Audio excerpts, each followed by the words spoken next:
My Lord Speaker.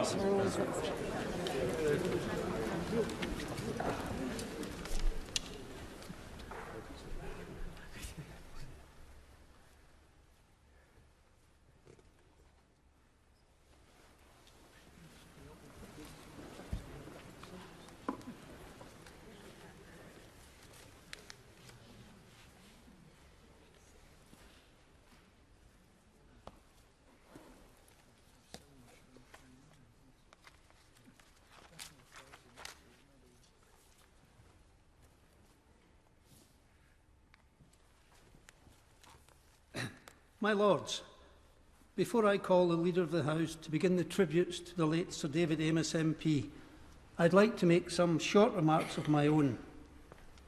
Sir David was not a member of this House, but he was one of us. He was a true parliamentarian. He was also an exemplar of decency and courtesy. When I entered Parliament in 1987, Sir David had already served in the Commons for 4 years. Very quickly, I found myself working with him on cross-party and international issues and on social campaigns and causes that promoted the common good. David relished working across the party divides. He was not tribal. As an example to the society we live in, he embraced minorities and was tolerant, not intolerant. His willingness to reach out and to engage with those he represented went to the heart of what he considered to be his vocation in life. He could never have been accused of being remote or detached. He championed private members' bills on animal welfare and on fuel poverty, always speaking up for his constituents and placing their concerns at the heart of his work here in Westminster. He was well known in his local area and was keen to engage the local press in his many campaigns. His frequent engagement with the sub-editors obviously paid off when one headline following a trip to Rome read, "Pope Francis meets David Amess."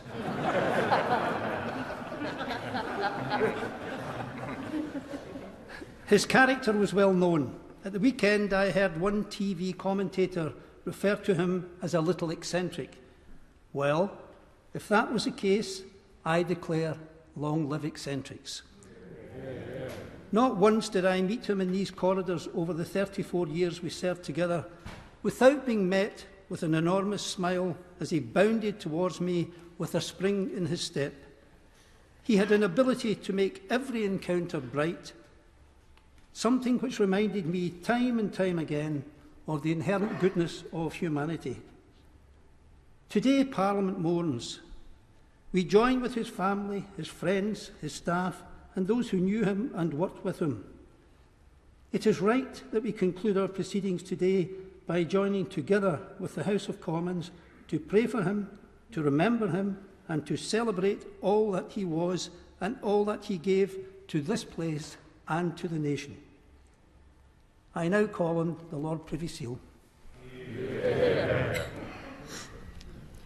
Like all noble lords, I was shocked, shaken and saddened by the tragic death of Sir David Amess on Friday. He was killed while holding a constituency surgery in a place of sanctuary, serving the residents of Southend West, as he had done proudly since 1997. As the Lord Speaker said, Sir David was a veteran parliamentarian of almost 4 decades, who was admired and respected across both Houses of Parliament. Only 3 other sitting MPs have served the House of Commons and their constituents longer than Sir David had. A working-class boy from the East End of London, Sir David was first elected in Basildon in 1983. A bellwether seat for the 1992 general election, he held on with the backing of Essex men and women and provided the pivotal moment of the night Sir John Major won an unexpected majority. At the 1997 general election, Sir David moved to the neighbouring constituency of Southend West. And of course our very own noble lady, Lady Smith, followed Sir David as the MP for Basildon. She tells me that she soon discovered one of Sir David's traditions was giving students a spelling test on primary school visits. Apparently, he had a preoccupation with 2 words in particular, and the local schools had posters of them plastered all over the walls to ensure their students were ready to impress their visiting MP. So I understand there is a certain cohort educated in South Essex who have Sir David to thank for being able to spell the words yacht and unnecessary correctly. In his new seat, Sir David continued his tradition of campaigning in a motorhome, playing his song, which I can assure noble lords I am not going to attempt to sing, but went, "Vote, vote for David Amess. David is the man for you. If you want to be true blue and to air your points of view, then David Amess is the only man for you." Although his campaign style was compared to that of an ice cream vendor, it was authentically Sir David, and it worked. Throughout his parliamentary career, he was well known as a dedicated Brexiteer, a doughty animal rights campaigner, a devout Roman Catholic, and a devoted constituency chairman. It is true to say that he achieved more on the backbenches than many of us ministers managed to achieve in government, piloting numerous private members' bills, such as those on cruel tethering and warm homes into law, helping ensure that Raoul Wallenberg and his bravery was recognised with a memorial statue, and organising for 200 inspirational students from the Music Man project to perform at the Royal Albert Hall and again at the London Palladium. And of course, I don't think there can be anyone in this House who is not aware of Sir David's campaign to make Southend a city, a campaign he pursued doggedly and determinedly, but with the humour and warmth that characterised his approach, because above all, he was a kind, generous and decent human being. So I'm delighted to tell the House, if you did not know already, that the Prime Minister has confirmed Her Majesty the Queen has agreed that Southend will be accorded the city status it so clearly deserves. My Lords, I was not lucky enough to have known Sir David well personally, but from the stories I have read from colleagues, friends and strangers over the weekend, it is clear he was a wonderful man who touched the lives of many.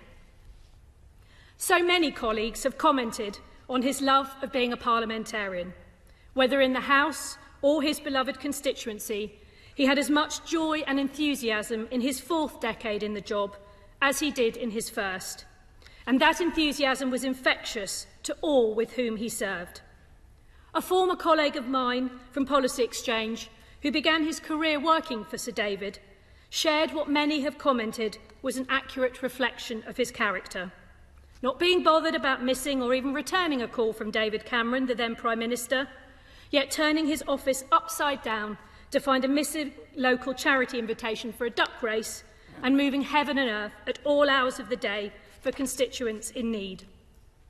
My husband James joined the House of Commons following the last election and experienced Sir David's generosity of friendship firsthand. They spent some time together recently discussing Sir David's new book, Eyes and Ears, during lockdown as part of his virtual book tour. With great humour and a big smile on his face, Sir David's opening line of, "Now then, James, someone told me that you sleep with a member of the Cabinet," was, I think it fair to say, not the introduction that James was expecting. In his book, Sir David asked how someone like him, born into relative poverty and with no great political helping hand, became a Conservative Member of Parliament. The many thousands of people he helped and the causes he supported will be forever grateful that he did make that journey from those humble beginnings in Plaistow. And as would be expected from Sir David, the proceeds of his book will go to 3 charities whose causes he consistently championed: Endometriosis UK, Prostate and the Music Man project. I stand here today as not just the leader of this House, but as the wife of an MP. I see the vital work they do, day in, day out, on the front line, to help some of the most vulnerable people in society. Listening and offering support, speaking up for those without a voice, all to serve the people in their constituencies, regardless of how they voted. And of course, many of your lordships here today, that was your daily reality when you served in the other place. Alongside Joe Cox, We now have had the horror of 2 MPs in the last 5 years killed while doing their jobs, simply serving the constituents they were elected to do. And one of our own colleagues, the noble Lord Jones of Cheltenham, was badly injured, and his aide, Andrew Pennington, killed in a horrific act of violence. Any attack on any parliamentarian is an attack on our democracy. All of us, across both houses, across all parties and groups, stand together in condemnation of these senseless and callous attacks. It is right that the security measures in place for MPs are reviewed, but we cannot allow these dreadful events to break the close link between MPs and their constituents, which is so central to our democracy. It has been a devastating week for our party, our parliament and our country. First with the loss of our dear friend James Brokenshire, and now the much-loved Sir David Amess. Both men taken from us too soon, and with so much more to give. But today, I know I speak on behalf of the whole House when I say that our deepest sympathies are with Sir David's family, friends and staff, especially his wife Julia and their 5 children. We have lost a dedicated public servant and a colleague, but they have lost a husband and a father. I hope they can find some comfort in our admiration and respect for the most decent of men. Sir David's family have called on everyone to set aside their differences and show kindness and love to all, something we should all reflect on. I know there are many noble lords who wish to speak today, who had the honour of knowing Sir David much better than me, and I look forward to learning more about him from them. But I have no doubt that we can all learn from Sir David's example of compassion, kindness and public service.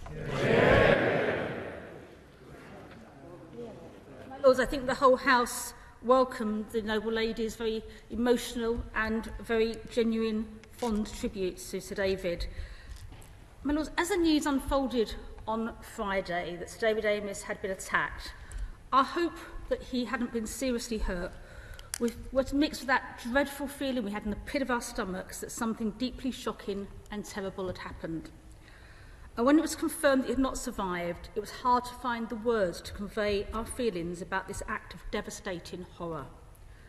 My Lords, we send our deepest and heartfelt condolences to Sir David's wife Julia, their children, their wider family, and also his many friends and colleagues. Their loss is profound and it's overwhelming. Also, we just feel for the staff that were with him at the time. The emotional shock that they suffered will be deeply felt for a long time. And my Lords, may I take this opportunity, as a noble lady did, to express our sadness and condolences on the death of another Conservative MP, James Brokenshire.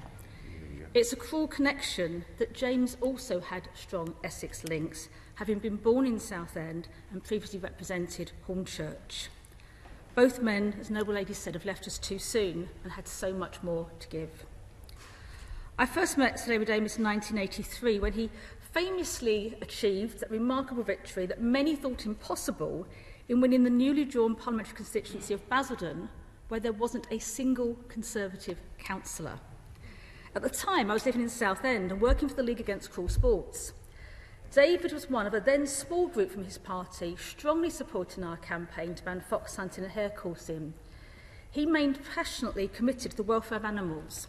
Indeed, his recent final comments in Parliament, though none of us knew they would be so, were to urge for debate on animal welfare. Over the years, our paths crisscrossed in Basildon, Southend and Westminster, and just occasionally on the same side of an issue. Leaving Basildon for Southend was both painful and an opportunity for him. As with everything else, he embraced his new constituency with enthusiasm, commitment and genuine affection, and has been clear from the response from his constituents it was warmly reciprocated. Throughout his nearly 40-year time in Parliament, he was a formidable campaigner on a range of issues, and they were usually triggered by a constituent who'd come to him for help. At the end of the term in the House of Commons, Sir David would always be there until the very end, making the most of an opportunity to speak on the adjournment debate, on the constituency issues that were closest to his heart.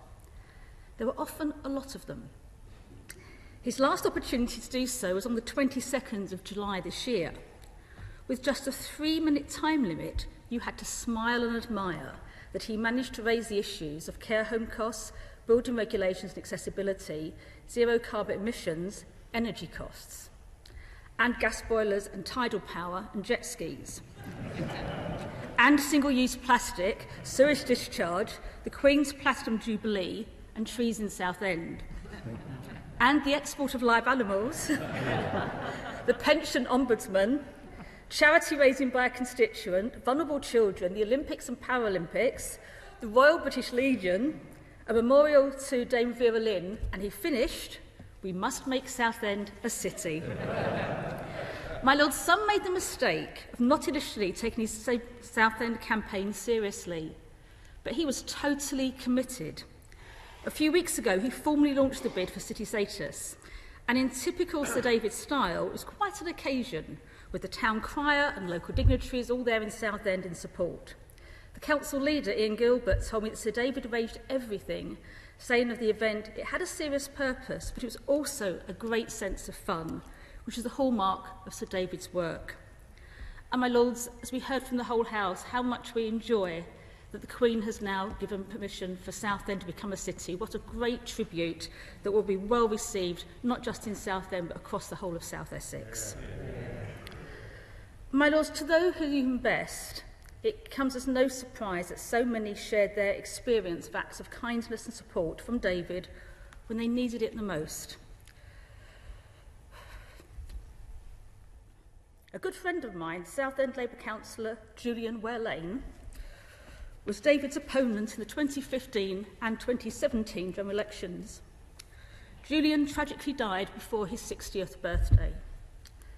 David's thoughtfulness and kindness, including visiting Julian in hospital, was not something most people knew about, but it meant so much to Julian and to his friends and his family.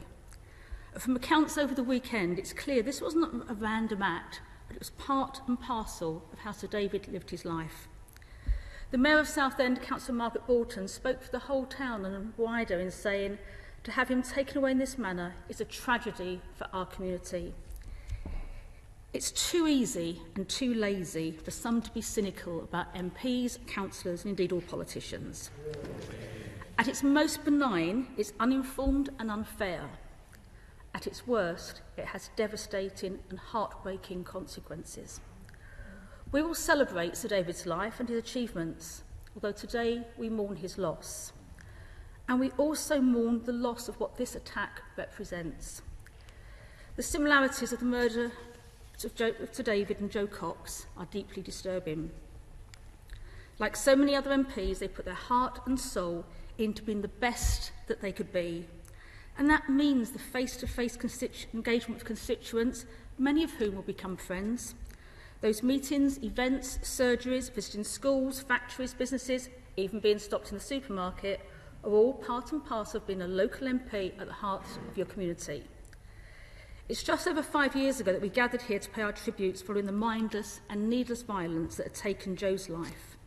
For her family, and indeed for her sister Kim, who now represents the constituency, the manner of Sir David's death brings back all that horror and fear. I said then, when good people of passion and principle tell their families and friends they want to be a councillor or an MP, I want their families to be proud of them, not to fear for them. This is the third time since then that this House has paid tribute to a dedicated public servant colleague who was killed in the line of duty. Jo Cox MP in 2016, PC Keith Palmer in 2017, and today Sir David Amess. They were killed because they embodied the best of selfless public service.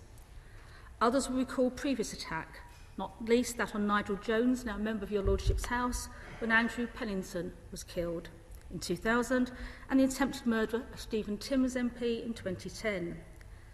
And yet, here we are again. Again, we're talking about dialling down the toxicity of debate in modern politics. Again, we're talking about how social media, especially when used anonymously, can be chilling and scary. And again, we're talking about how we respect and protect our MPs. My lords, the talk has to stop. It's not enough. My Lords, on behalf of these benches, we pay tribute to the life and work of Sir David Amess and offer our condolences to those who knew and loved him.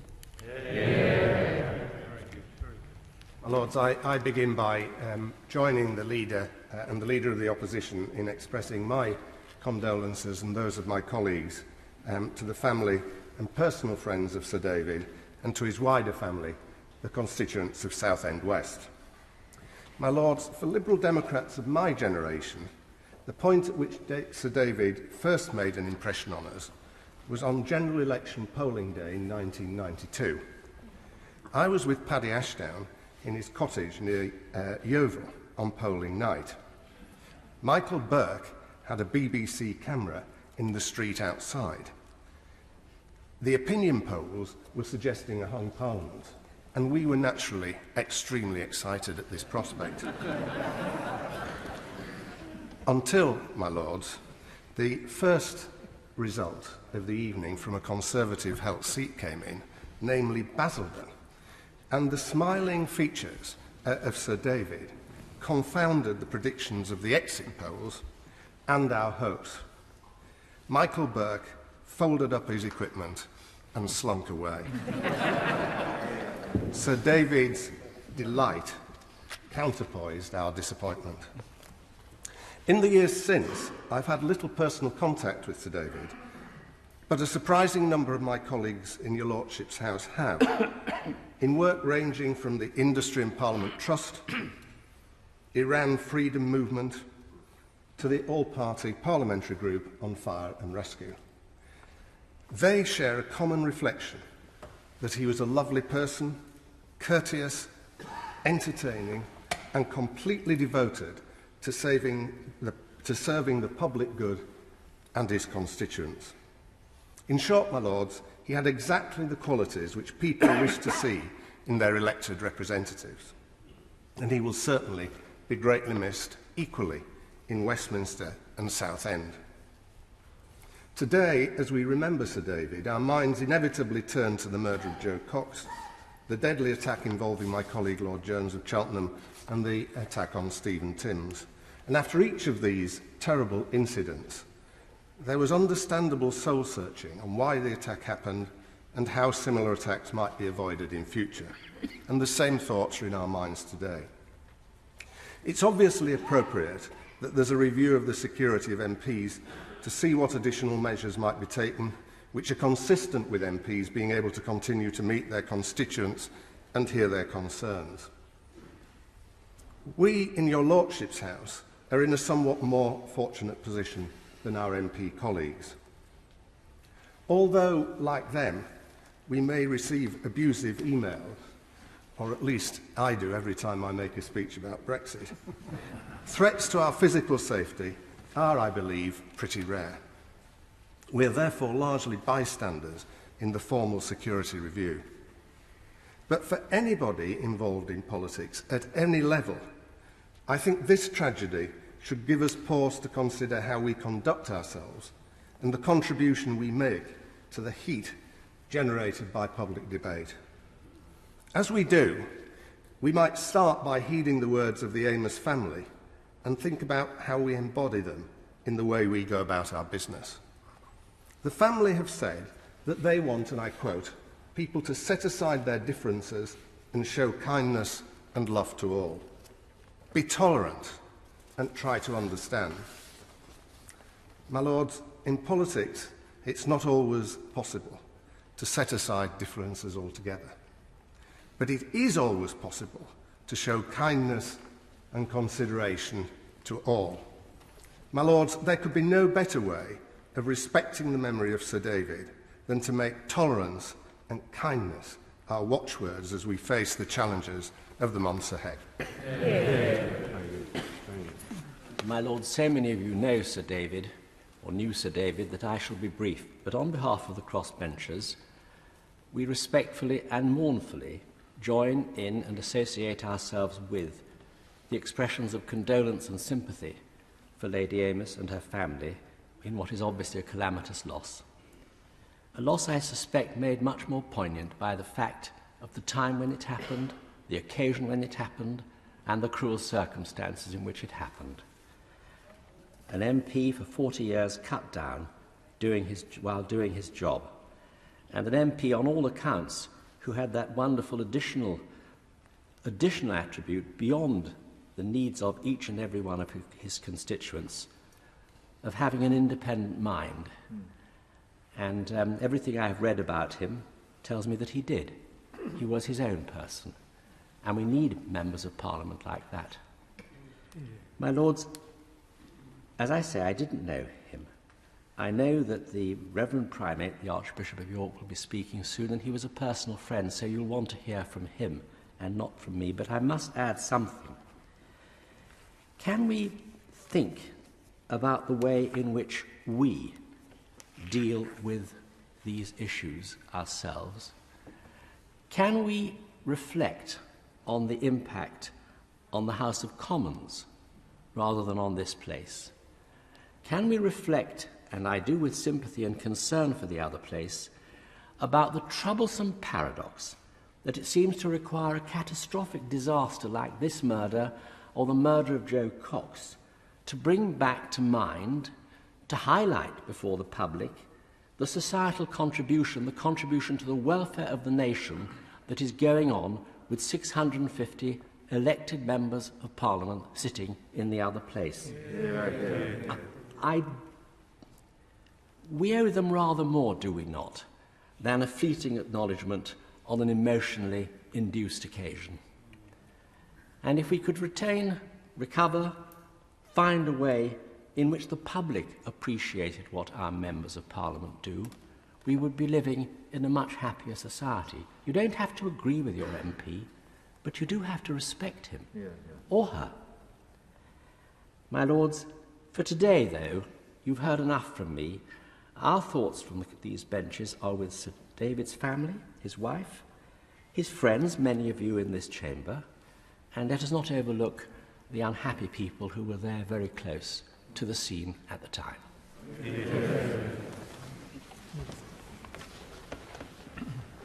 My Lords, on behalf of the Archbishop of Canterbury and the bishops of the Church of England, and I'm sure all Christian people and all people of goodwill, I'm here to offer Sir David Amess's family and the constituents of Southend West my condolences and the assurance of the prayers of the Church.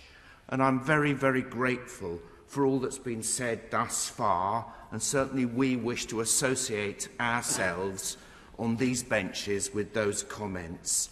As was said, I considered David Amess a friend. Leigh-on-Sea is my hometown. Southend, now the city of Southend, is where I grew up. This appalling murder happened in streets I know well, just around the corner from where my mum lives. And it was characteristic of David, whom I got to know during my time as Bishop of Chelmsford, that when I was appointed, he was one of the first people to congratulate me.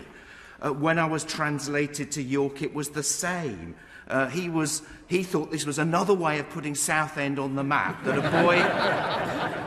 a boy who went to a secondary modern school in Southend was now the 98th Archbishop of York. He was so pleased. Last time I saw him, he said, could he have his photograph taken with me? You know, I reckon that now Southend's been declared a city today, forget about a statue of Vera Lynn at Dover, we're going to put a statue of David Amess at the end of Southend Pier.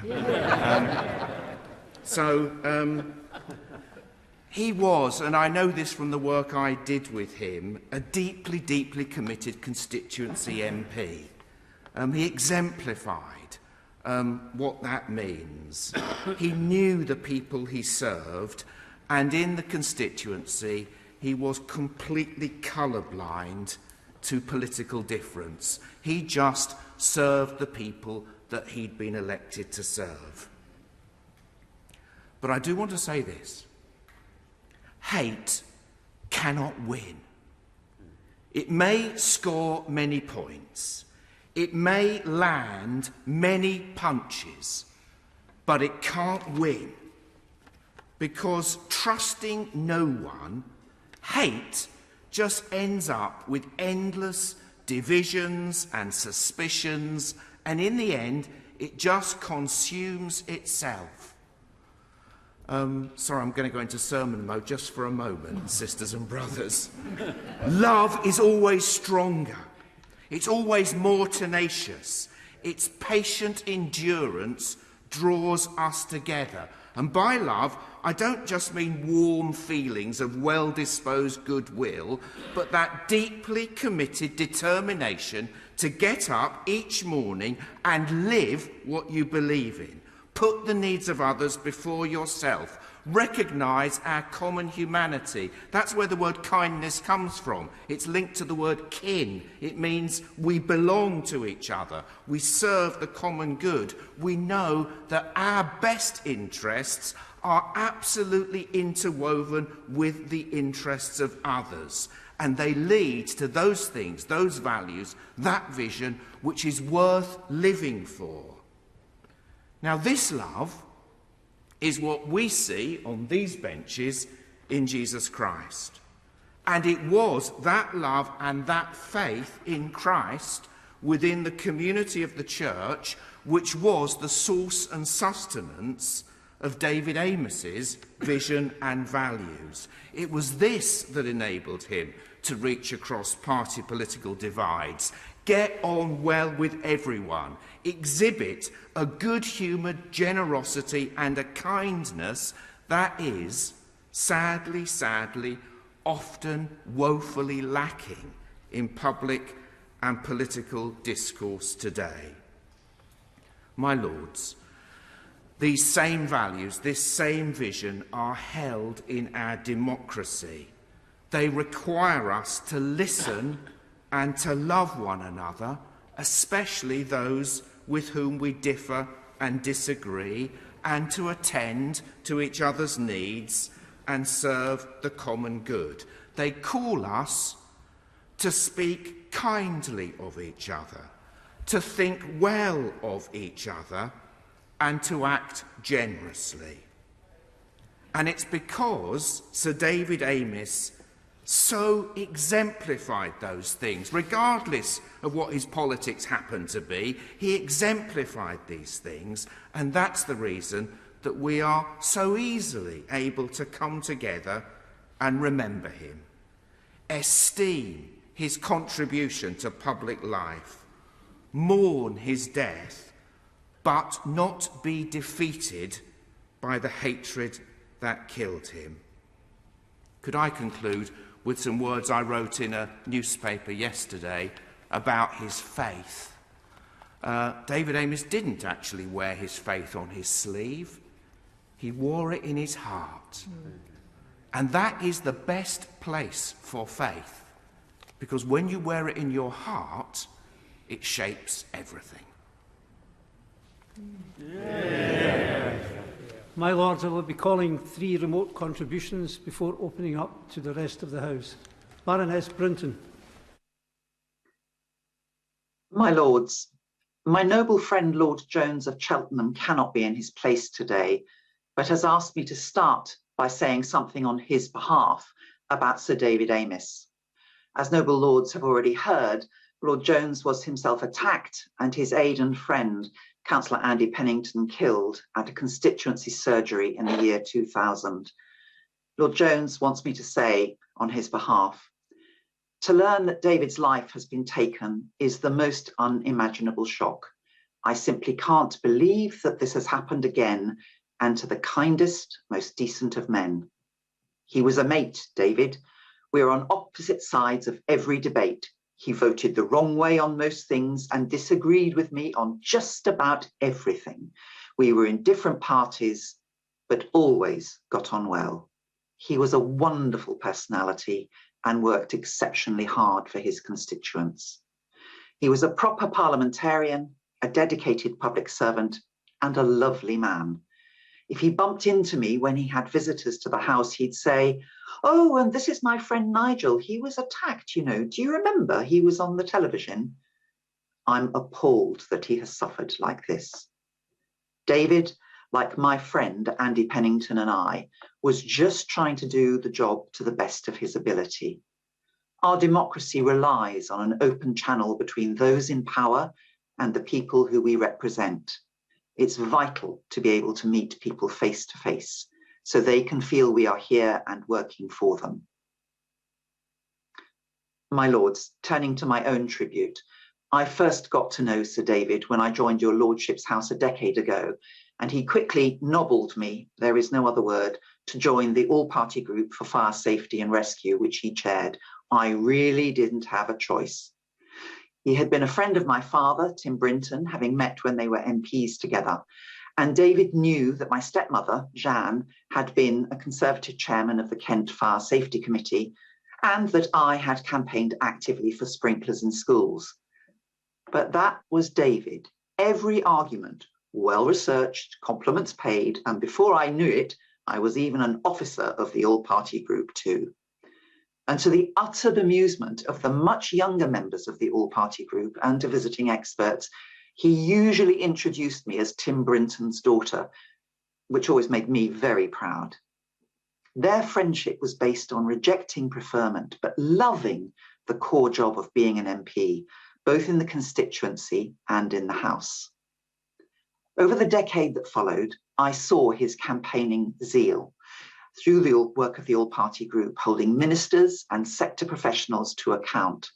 I have to say that schools fire minister after schools fire minister and building planning minister after building planning minister were truly held to account in David's inimitable style. And of course, our work became even more important after the tragedy of the Grenfell fire, and still is not over. We will carry it on in his memory. My lords, many have spoken since Friday of David's kindness, decency, courtesy, and humour. I have seen all in plenty. I was unwell for a large part of last year, and he rang me regularly to check on my progress. And I want to send my deepest sympathy to Julia, their children, his wider family, and all his staff and colleagues. In this day and age of daily abuse, online and in person, death threats, attacks, and even murders, he stood as an oasis of reasonable behaviour and genuine affection for all those who crossed his path. In 2017, Christians in Politics ran a campaign for learning to disagree well. I cannot think of a better example than David of always disagreeing well.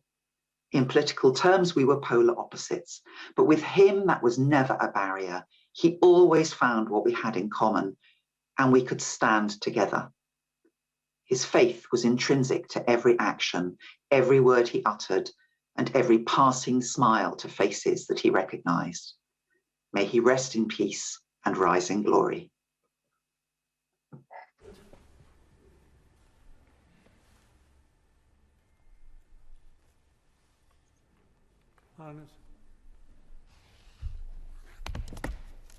Lady Harris, you're ready to go.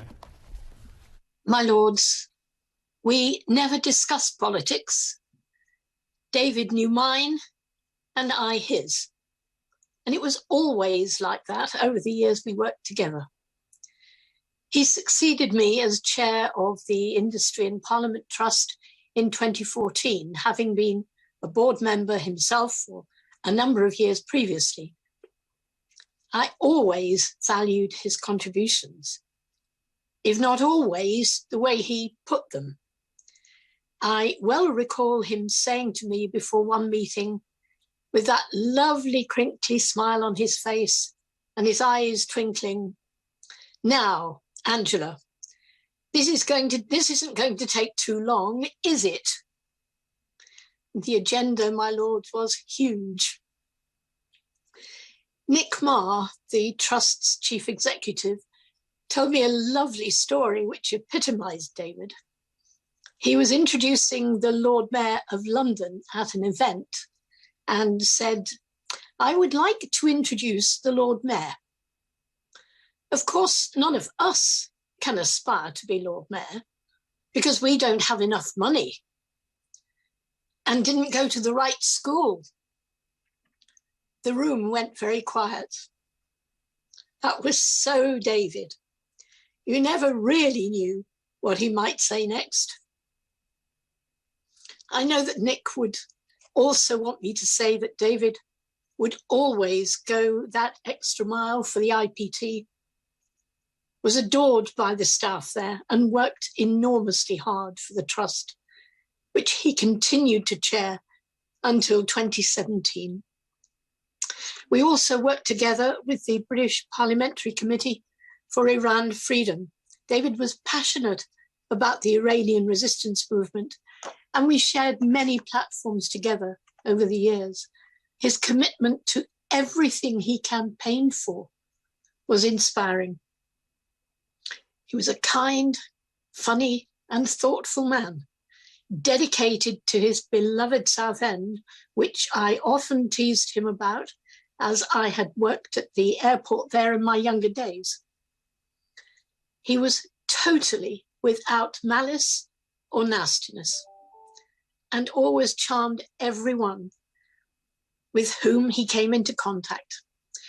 It is almost impossible to believe that anyone would want to harm him, let alone attack him so brutally and fatally. He was a true parliamentarian who lived for his family and for his constituency in that order, and his loss to us is deeply felt and incredibly painful. Emma Bilton. My Lords, as many people, I was especially shocked and saddened when I heard of the terrible murder of David whilst helping his people. I had the privilege of working with him over liver disease and hepatitis C. He was always cheerful and good to be with. We shared the interest of animals and the same faith. We are the poorer of having lost two very good members of Parliament doing their work. I send my heartfelt condolences to his family, and I ask, could priests be allowed to attend at a crime scene so that they can give the victim the last rites, especially when they are dying? My Lords, thank you. Lords, I open to the House. My Lords, David Amess and I entered the House of Commons together at the 1983 general election. So he was my colleague and friend for nearly 40 years. He was, as so many others have said, a really lovely man. He was one of that select band of people who was truly life-enhancing. When you left a meeting with David, even a chance encounter, you felt happier and better than you had felt before. He was one of those rare human beings who looked for the best in others, and in doing so, brought out the best in them. He was a living antidote to the cynicism with which so many regard politics and politicians. I join with so many others in expressing my heartfelt sympathy to his family. He was, of course, a conservative, and his conservative beliefs were deeply held, truly felt, but of course they didn't, as so many have said this afternoon, they didn't in any way prove an impediment to his working with others across party for the causes in which he believed. This appalling tragedy has focused attention on the constituency role, which was the core of David's parliamentary life. It is one of the great strengths of our parliamentary democracy that every member of the House of Commons represents a constituency, and in my opinion, and on the basis of my 27 years in that House, the constituency surgery plays a key role in the bond between a Member of Parliament and his or her constituents. It ensures that whatever our failings, and heaven knows there are many of them, it is really quite difficult for a Member of Parliament to be out of touch. Many years ago, not long after President George Bush Sr. had failed in his bid to be re-elected, I was visited by a presidential contender from the United States. He asked what plans I had for the weekend, and I explained that I would be in my constituency holding my surgeries. He asked what they were. He was very puzzled. And when I explained, expressed his surprise that a cabinet minister, which I was at the time, would be spending his weekend in this kind of activity. If George Bush's cabinet had held surgeries, he said, he would still be president. So although I have no doubt that measures can be taken to improve the security and safety of members of Parliament, I hope that nothing will be done to weaken the links between members and their constituents, in which surgeries play such an important part. That would be the very opposite of the legacy which David Amess so richly deserves.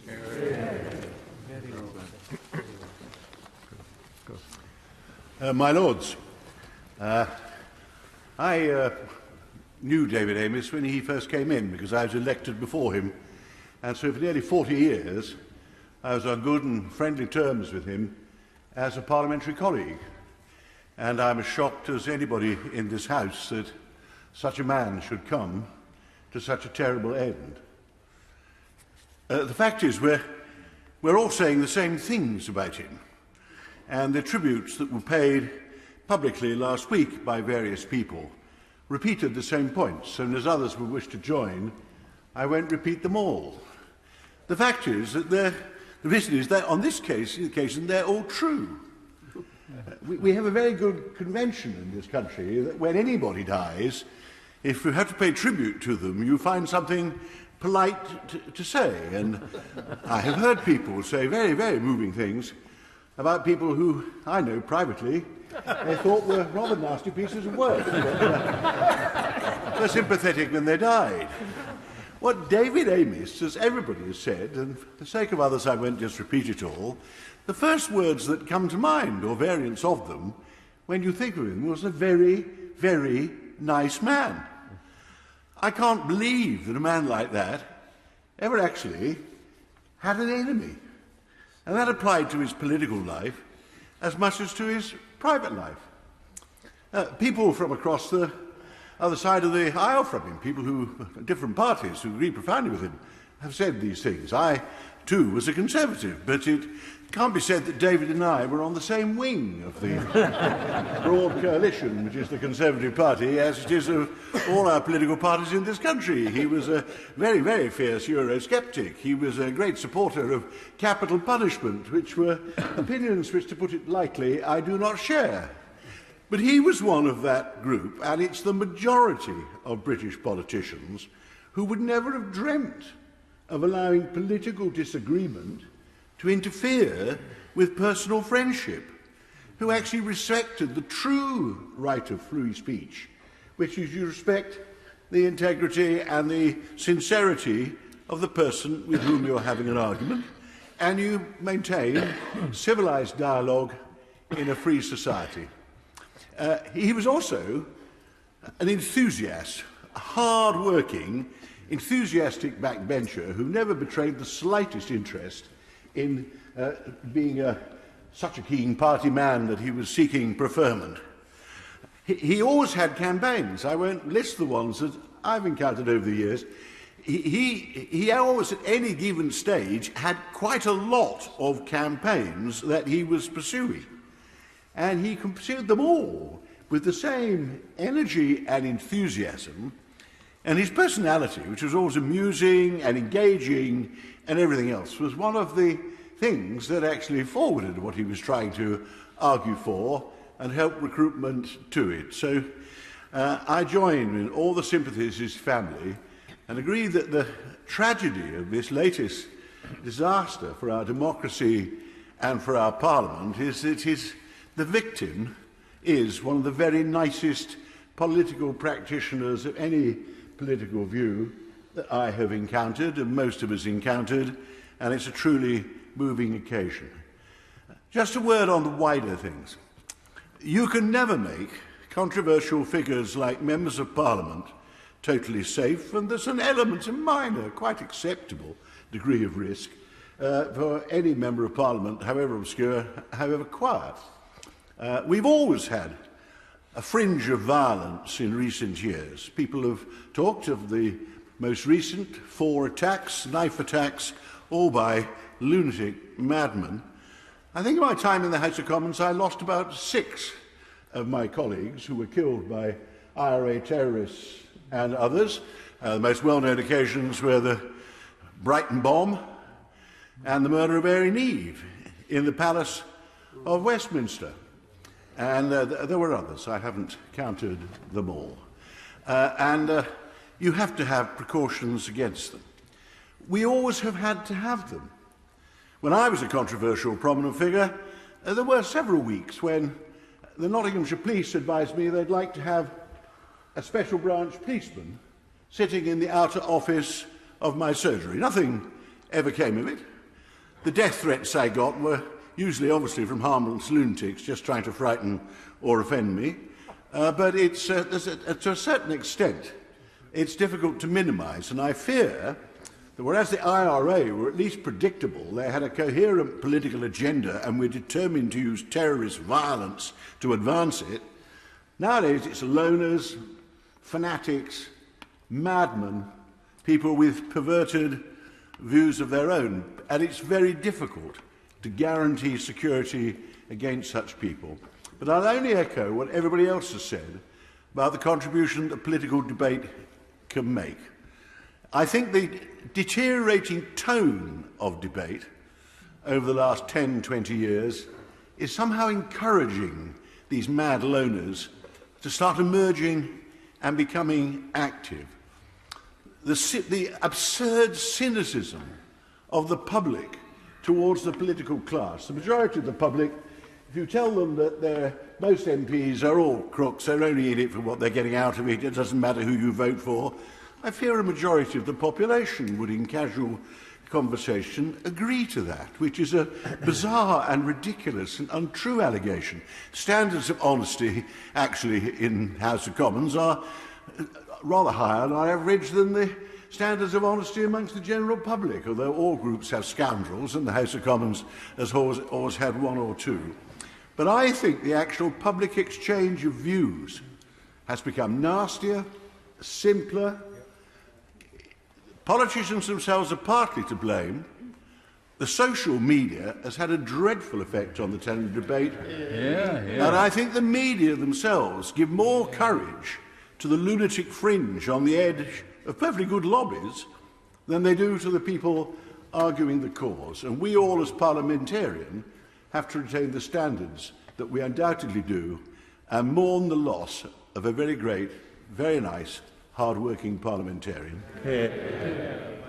To associate myself with remarks of Noble Lord Clerk of Nottingham, particularly about the declining standard of political debate, but he was right also to remind us of the high price which so many in politics have to pay. I was indeed elected to the House of Commons in 1979 on the very day before Erin Eve was murdered in the precincts of Parliament.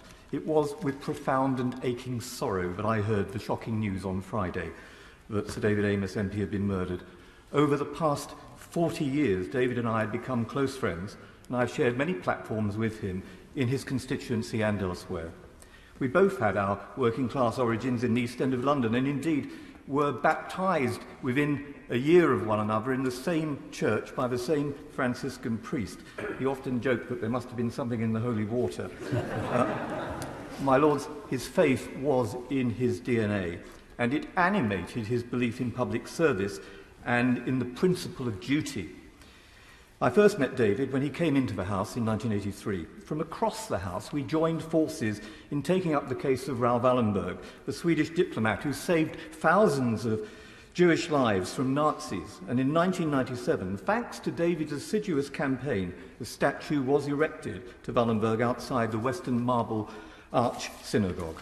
There were other campaigns about Soviet Jewry, about the plight of Alexander Ogorodnikov, a Russian Orthodox dissident, and we frequently shared platforms to highlight persecution of people because of freedom of religion or belief, or because of human rights violations, especially, as we've heard from others, the situation in Iran. David's faith informed his passionate commitment to the very right to life, to human dignity, and to the common good. But it was also rooted in his absolute conviction that an MP's first priority was to their constituents. It was the death of a constituent from hypothermia which led to his successful private member's bill on fuel poverty. Just a few weeks ago, David asked me to take part in the launch of his memoir, Eyes and Ears. Typical of David's kindness and generosity, as we heard from the leader of the House, the proceeds of the book were dedicated to 3 charities: Endometriosis UK, Prostate, and the Lee-on-Sea-based Music Man project. David's causes were rooted in the neighbourhoods and in the people that he represented. His commitment to direct face-to-face engagement, which the noble Lord Howard has been right to remind us, is at the very heart, the essence of being a Member of Parliament. Indeed, the noble Lord contested the constituency that I was ultimately elected in a previous general election. And he knows, as I know, that it is a precious relationship you have with your constituents. But now it's taken David's life, as it took the life of Joe Cox, as the noble Baroness Lady Smith reminded us, and Andy Pennington. And if it hadn't been for a mercifully foiled plot, it would have also led to the murder of another friend since teenage days, Rosie Cooper, the Labour Member of Parliament for West Lancashire. But as Mr. Speaker, Sir Lindsay Hoyle, has rightly said, heinous crimes must not be allowed to drain the lifeblood from our representative democracy. This was an attack on democracy itself. We would be making a terrible mistake, and I know it's not what David would have wanted, for his death to simply lead to more barriers being put between the people and their representatives. My Lords, we will all want to understand the killer's motivations, to delve deeper into the failure of the Prevent programme, to understand the radicalisation which takes place in our prisons, and also through the promotion of intolerant, toxic and violent ideologies, sometimes with the indulgence of social media. Our thoughts today should also be with every family in this country, far too many of whom have lost loved ones to knife crime. As David's family said in a statement today, people of faith from all the great religions and people of no faith must work much harder to create a more respectful society which honours difference.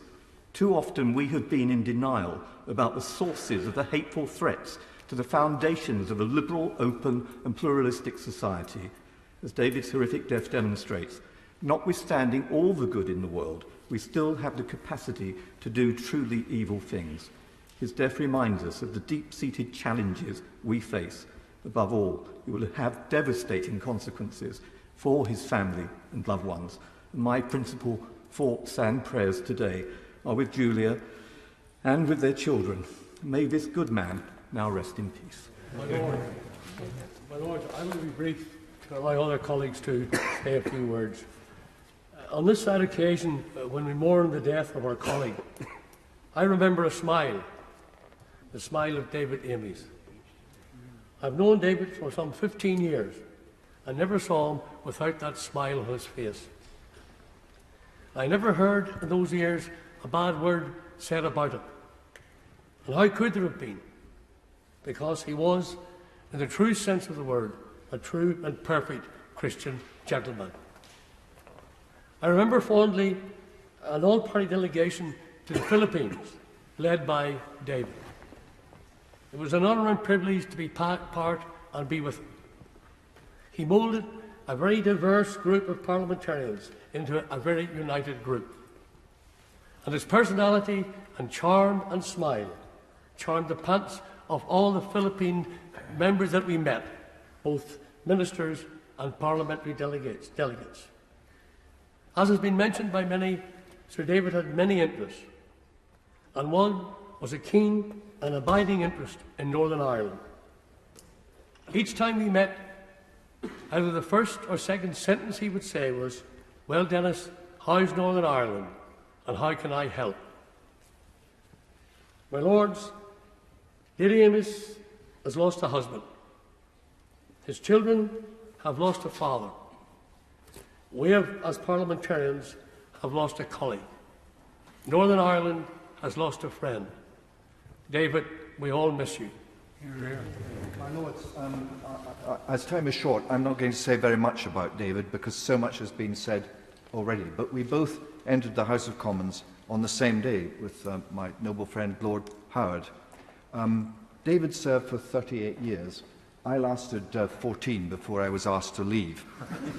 I have to say, I'm grateful for that in some ways because I missed out on the cesspit, which is social media. I went on Twitter for about 3 months. It was as much as I could stand. Not that it was all directed at me particularly, but it is a cancer at the heart of our political system. And the fact that people are able to write this stuff without being accountable for it and anonymously is something that needs to be changed. What I did want to say is David was an exceptional person, but there are many exceptional people at the other end of this building, as there are in this House. And the role of an MP is not a job, it's a vocation. And at this moment, as we think of David's family, we should think of the sacrifice they have made. The endless phone calls on a Sunday afternoon about drains or someone's views or you're not getting your message across, those who have been in the House of Commons will be very familiar with. The distractions, the inability not to go and see your children play sport, all of these things. It is a complete way of life. And the support which David had from his family is something we should all be profoundly grateful for. That he should be robbed of the chance of seeing his children perhaps go on and produce grandchildren and have that joy of retirement was a particularly savage thing to have happened to such a nice man. I looked at Hansard for just this year to see what David had been saying. Endometriosis to forced adoption, car charging points to the Maldive fishing industry, motor neuron disease to night flying, knife crime to the Operations U-Tree, and of course the now celebrated city status for Southend. And of course Vera Lynn. Both great patriots and supporters of our country, and to the noble Lord Rogan, a fantastic supporter of our union of the United Kingdom. The launch of the campaign for the statue of Vera Lynn was a song called Irreplaceable. How ironic. David is irreplaceable, as the people of Southend. I hope that will not be used in the election, the by-election campaign, by anyone. He was irreplaceable. He was a one-off. And I began to think, what would have been appropriate as a song for David from Vera Lynn? When you hear Big Ben, you're home again, perhaps? And then I thought, actually, for David, with his hugely energetic campaigns, it's probably praise the Lord and pass the ammunition and we'll all stay free. So, what can I say about David Alton? David Alton. About David Alton. David Alton and David Amess worked tirelessly in support of Christian persecution around the world. We should honour that by tackling these issues and recognising that it is in all our interests, in our country's interests, in our nation's interests, that we support freedom of expression and freedom of religious belief. David Amess was a champion of that. My Lords, wonderful tributes by people who knew Sir David much better than I did. But I just thought I'd put on the record very briefly messages that I picked up from his constituents. Jill Allen King, aged 82, who has written about her guide dog and most recently asked me to do a foreword for her most recent book about being blind in lockdown. But in that book, she talks about Sir David, and when I phoned her and talked to her a couple of months ago, she described to me what a wonderful man he'd been, attending charitable dues when it would have been a lot easier not to, helping her with fundraising, being there at the drop of a hat. That was the measure of Sir David Amess, the man that I remember from 1992, like Lord Newby, because 2 or 3 days before the Sheffield rally, I went to Basildon campaigning, and it was patently obvious then that we'd lost. I knocked on doors, and it wasn't just about whether people were going to vote Labour, they were going to vote for David. And I went back and reported to headquarters that we were shot. Unfortunately for us, we were. I just want also to say to the Archbishop of York, yes, we must not let hate succeed. There's a panorama programme on BBC television tonight, Why Do They Hate Me So Much? Yes, social media has whipped this up and made it more prevalent and more dangerous.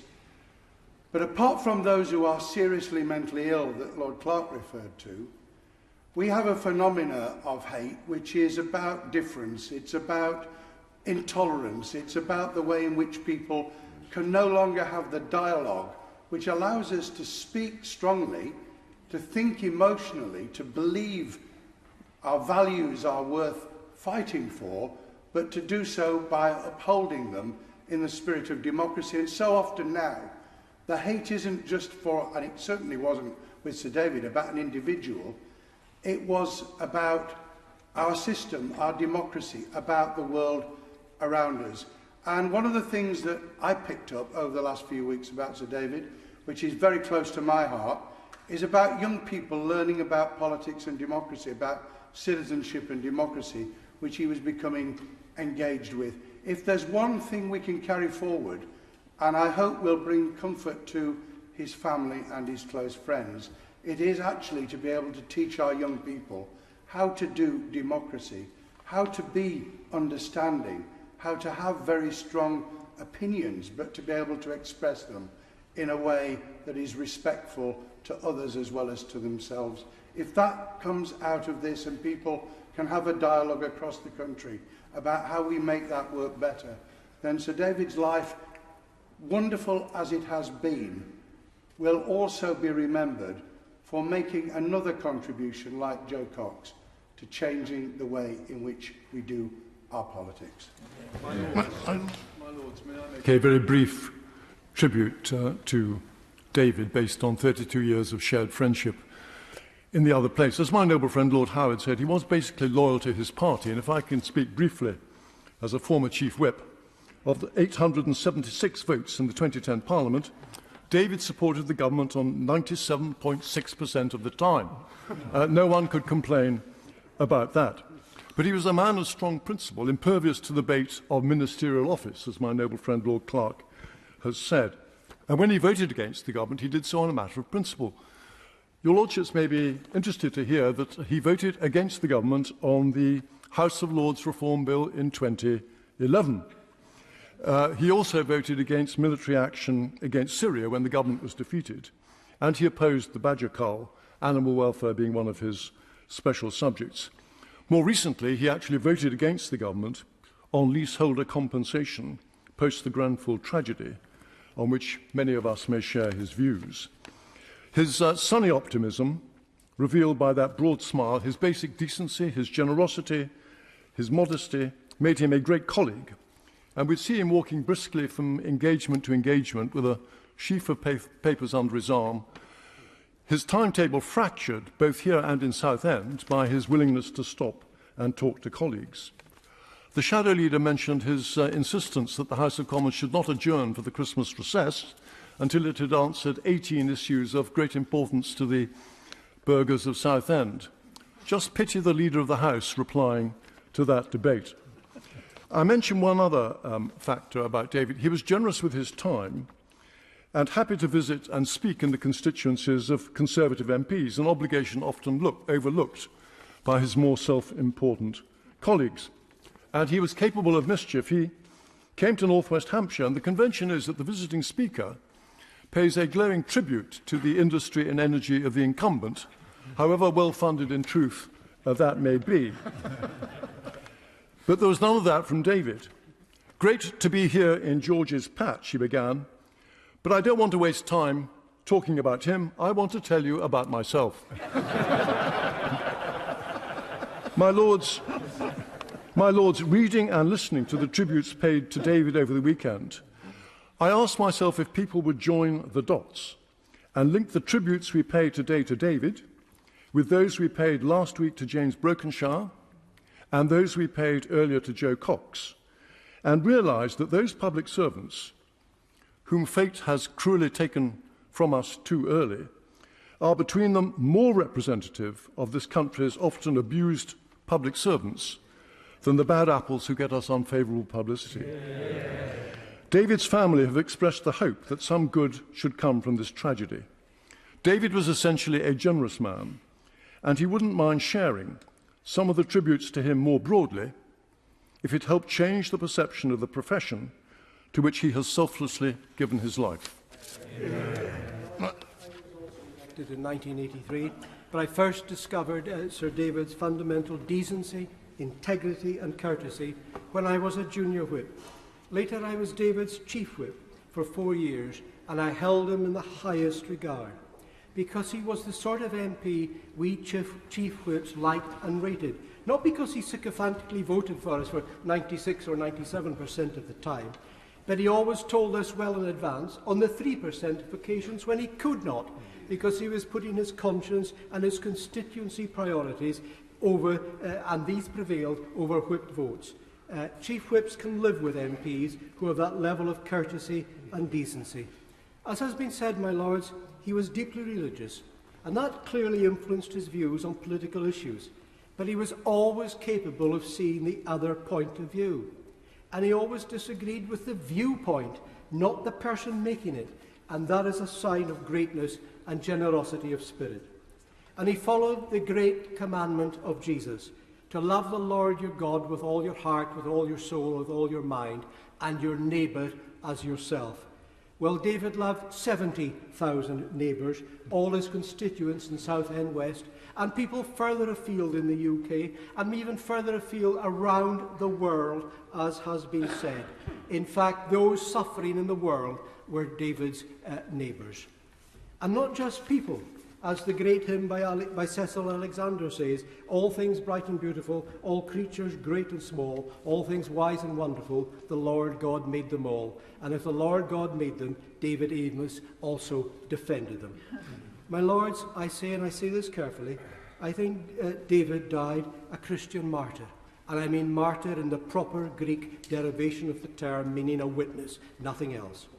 He died a witness to his belief in the theological virtues of faith, hope and charity, and to their practical realization, including working until the very end for others. He did his duty to his God and family, his constituency and his country.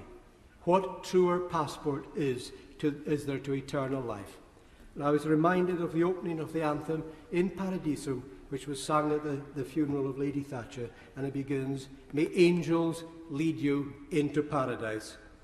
But there will be no resting in peace for David Amess in paradise, for even now he will be campaigning amongst the angels and archangels for heaven to be granted city status.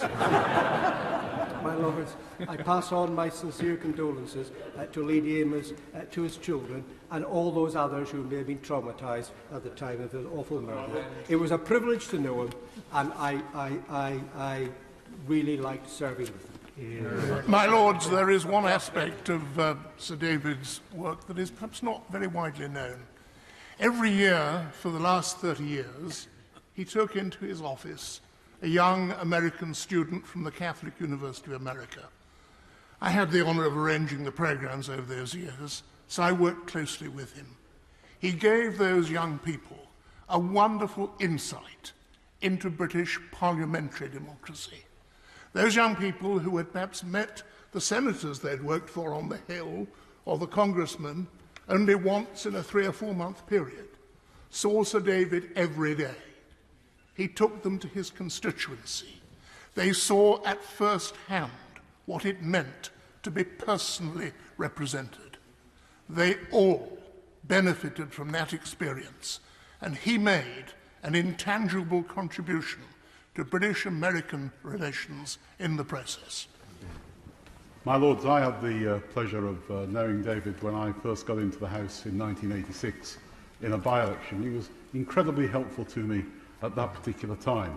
I, like my two predecessors in the Whip's office as Chief Whip, got to know him over a period of time. I think it is fair to say that David followed two whips. He followed the Conservative whip and the whip of the Catholic Church. And the Catholic Church would always take precedent over the Conservative whip. However, it wasn't very often. I'm glad to say that they collided on parliamentary occasions at any rate. David was a man of true belief and deep, deep conviction. And what happened to him last week, and his family ask why, I don't think there's an answer. It's random devastation. It's devastation that could almost affect any parliamentarian.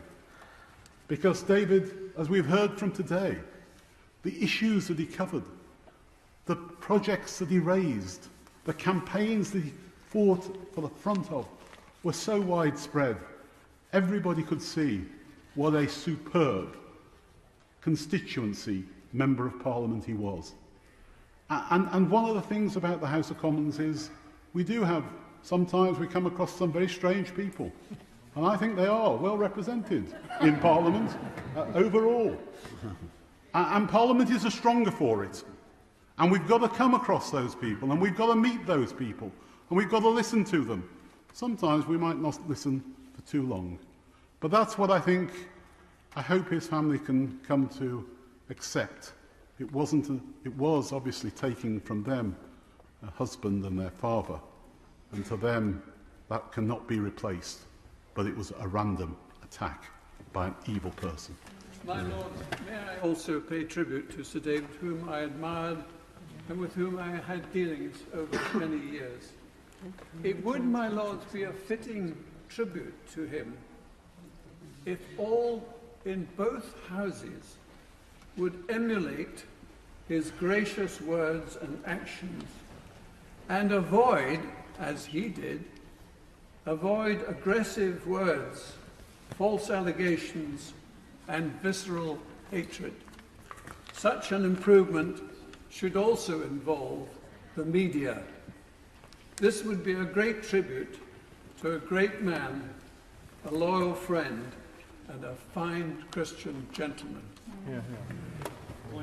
My Lords, it's almost 40 years since the first meeting David and I attended on our respective roads to Westminster, entering Parliament from marginal constituencies in 1983.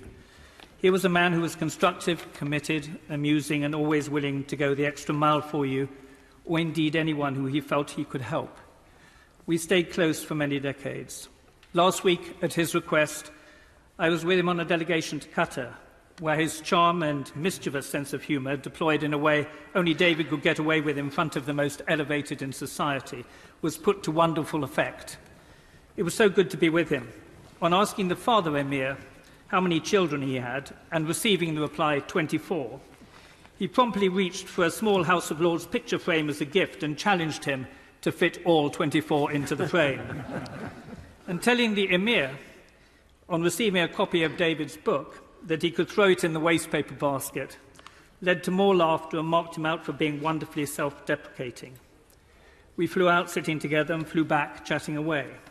The mission had been one of the most successful we had been on. His sensitivity and determination to help rehouse the 13 unaccompanied Afghan children with British family connections, his strong Catholic faith, his work as a strong supporter of Israel, yet always welcomed and respected in so many Arab countries, his ability to bring together and unite members of many a parliamentary delegation, and the quips and the asides that always raised a smile were there for all to see. As co-founders and co-chairs of the all-party group for the Olympics and Paralympics, we were planning a celebration for our Olympic and Paralympic medalists here in the Lords, an event he was much anticipating. And no surprise then to receive the following tribute from the President of the International Olympic Committee, Thomas Bach, who yesterday wrote, and I quote, "Sir David fought keenly for sport and for all it could do. He understood that the Olympic Games are the only event that can bring the entire world together in peaceful competition. He worked tirelessly to keep the Games free of politics and dispute. David was a true friend. He proved that politics was more than the collective DNA of ministerial ambition. It is and has been said many times, not least in this House, about public service, about challenging and changing the lives of constituents, even in the smallest possible way. And to make a difference to your constituents and to the causes you felt passionately about was everything that David stood for. A decent, uplifting, unstintingly hard-working, kind man with a mischievous sense of humour, an outstanding parliamentarian and constituency MP, devoted husband to Julia and loving father to their children, and such a loyal friend and colleague to so many of us. At the end, doing what he loved best and what he was brilliant at, helping his constituents, not least realising his long-standing dream, the Southend for which he long campaigned should be a city, both on earth and, God willing, in heaven. My Lords, as I explained earlier today, we have to end this now because the House is going to join the House of Commons and process at 5:30 behind the Lord Speaker to St Margaret's. But of course I am aware that there are many other noble lords who would have liked to have paid tribute to Sir David today. Those members who have not had a chance to speak may email their speeches to Hansard by noon on Friday. Those speeches will be included in a special collection of tributes published by Hansard, which will be sent to Sir David's family. So now I'm going to adjourn the House so we can join the procession starting at 5:30 from the chamber. My Lords, I beg to move that the House do now adjourn. My Lords, members who wish to take part in the procession to the service in St Margaret's should wait in the chamber as we prepare to leave in the next few minutes. The question is that the House do now adjourn.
The proceeding has ended.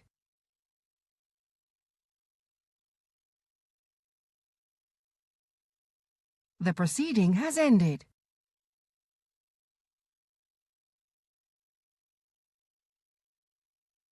The proceeding has ended.